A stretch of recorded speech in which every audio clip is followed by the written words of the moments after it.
Good morning baby. আসসালামু আলাইকুম, বলছি আপে স্টেট নিউ ইয়র্ক থেকে নতুন আর একটা ব্লগে সবাইকে স্বাগতম। আজ ঘুম থেকে উঠেই দেখি আম্মু চিতই পিঠা বানাচ্ছে।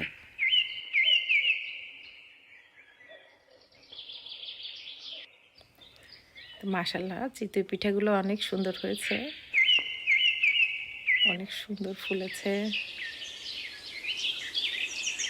মজার মজার গরম গরম চিতই পিঠা।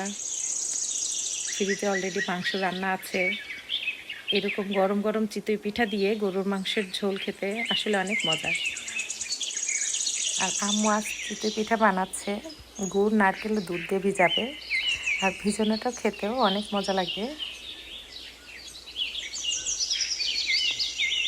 তো মার হাতের চিতই পিঠা মাশাল্লাহ, আলহামদুলিল্লাহ।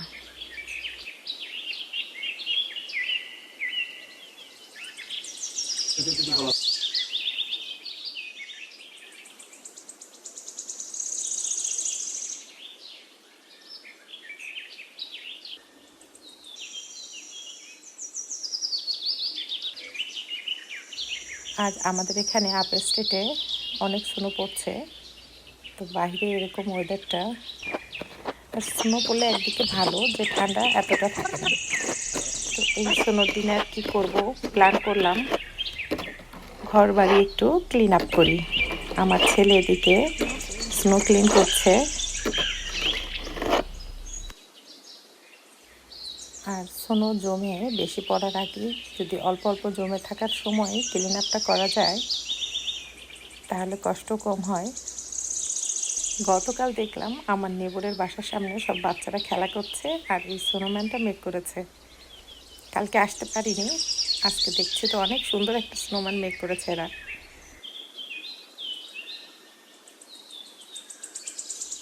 আর এই যে আমার ব্যাকইয়ার্ডে আমার ছেলে মেয়ে এইভাবে স্নোম্যান বানিয়ে রেখেছে একটা। আমি বলছিলাম কষ্ট কেন করছো শুধু শুধু, কারণ স্নোটা আসলে এরকম ছিল না যে সুন্দর করে বানানো যায়, খুবই লাইট ছিল। তারপরেও বাচ্চাদের শখ, দুই ভাই বোন মিলে এরকম স্নোম্যান বানিয়ে রেখেছে ব্যাকইয়ার্ডে।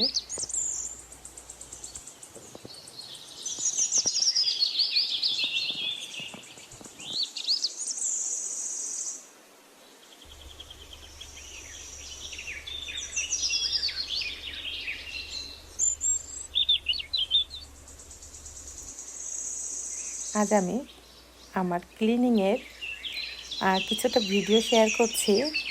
আজ ক্লোজেটটাও কিছুটা অর্গানাইজ করলাম।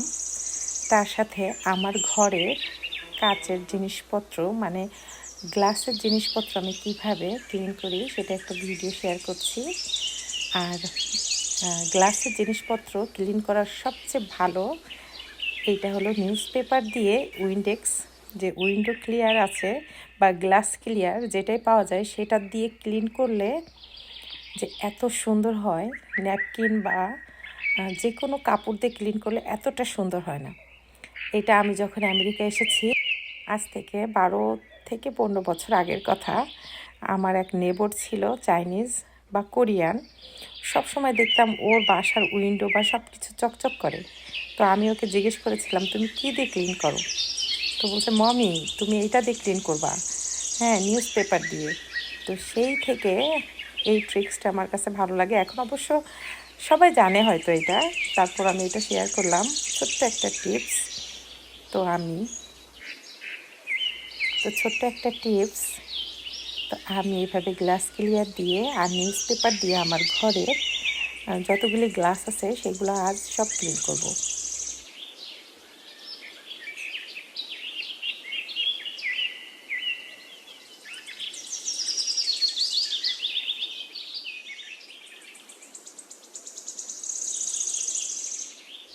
আর দেখবেন একটুতেই কত সুন্দর পরিষ্কার হয়ে যায়। হাতের ছাপ বা যতই ডার্টি থাকুক না কেন, এভাবে ক্লিন করলে গ্লাস যতটা ক্লিন হয় এটা আর কোনো কিছু দিয়েই হয় না।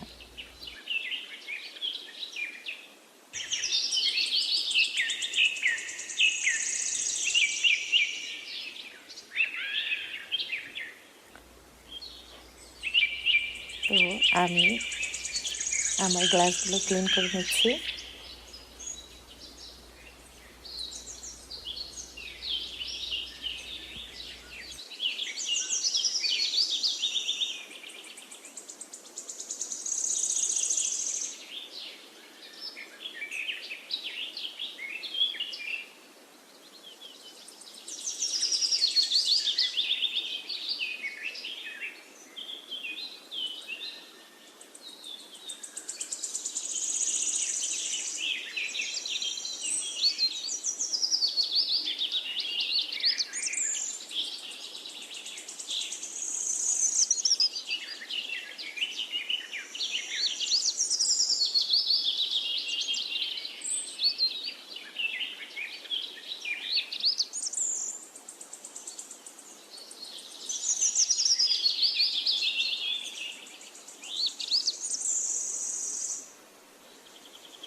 আমি আমার শোকেসের ভিতরেও যে গ্লাসগুলো থাকে সেইগুলো এরকম উইন্ডেক্স এবং নিউজ পেপার দিয়ে ক্লিন করে থাকি।